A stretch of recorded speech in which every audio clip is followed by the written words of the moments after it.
Actually, tinatag namin itong daycare center 1992.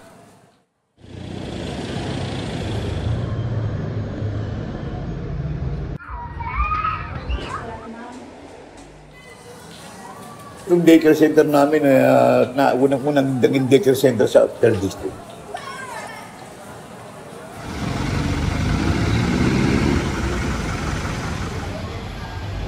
Ano po yung naging motivasyon niyo? Bakit niyo po naisipan na magkaroon ng Hindi kasi barangay actually lahat naman ng mga barangay hall, bira may daycare center. Kaya naisip ko na mag-request ng daycare center para sa mga kabataan dito sa lugar namin.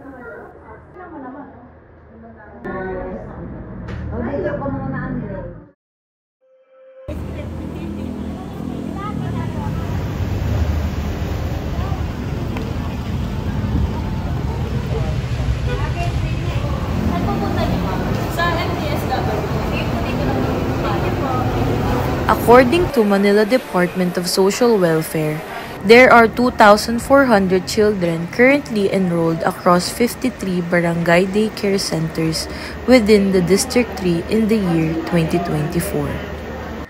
Sir, magandang hapon po. Researcher po kami sa Pamantasan Luzon ng Maynila at magko-conduct lang po kami or maghingi lang po kami ng information regarding po sa RA 6972. Okay lang po ba yun? Okay lang. Pwede niyo po bang i-explain kung ano po ba yung RA 6972? Yung Republic Act 6972 o yung tinatawag natin Barangay Level Total Development and Protection of Children Act na pinasa noong 1990. Ito yung nagsasabi na ang bawat barangay ay kailangan magtayo ng daycare center para sa total development at protection ng mga batang nakasakupan. Child Development Center o yung tawag natin daycare center ay napakahalaga na maipatayo at ma-implement ang programang ito sapagkat ito yung nagiging unang eskwelahan ng mga kabataan at dito tinitingnan ang pag-develop ng kanilang mga skills, talent at yung kanilang mga motor and non-motor skills. RA 6972 or Barangay Level Total Development and Protection of Children Act establishes the requirement for daycare centers in every barangay across the Philippines. Okay, good morning po. Ano pong pangalan po nila? Josephine Gelder. Andun kasi kami na Manila Distribution Center. Pinamamahalaan namin sa aming barangay, naghahandle ako ng mga bata.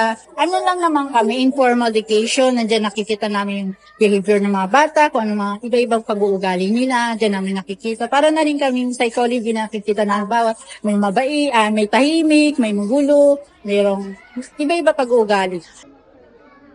Noong una, kasi hindi naman ako totally edu-grad. Pero may mga kamag-ako, tita ko, pinsan ko mga edu-grad. Ako lang kasi BSBN grad ako. Pero assign ako dito noong una, parang ayaw ko. Pero nasanay na rin ako. Yun, masaya pala, sabi ko.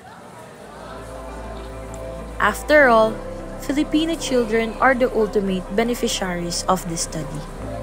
Ensuring the effective implementation of RA 6972 will lead to the creation of safe, nurturing, and setting a strong foundation for future success in education and life of every Filipino children.